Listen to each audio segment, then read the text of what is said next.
In Google Sheets, we have a ton of characters that we can actually call up with this character formula called CHAR, CHAR.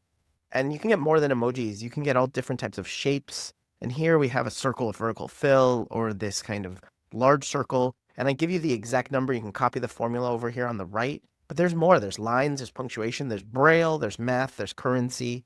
There is the alphabet actually, and an upside down alphabet of all things if you want it. But not only that, if we scroll down, there's actually a lot of cool things we can do with these characters inside of Google Sheets. And there's an entire playground of scenes of different types of things you can do, like checklists or progress bars, counters. You can even do an entire Star Wars thing here. You can do Lord of the Rings. You can take the ring to Mordor, or you can count your basketball shots made, or ratings and pickers and timers with all of these kinds of characters over here on bettersheets.co/char or slash.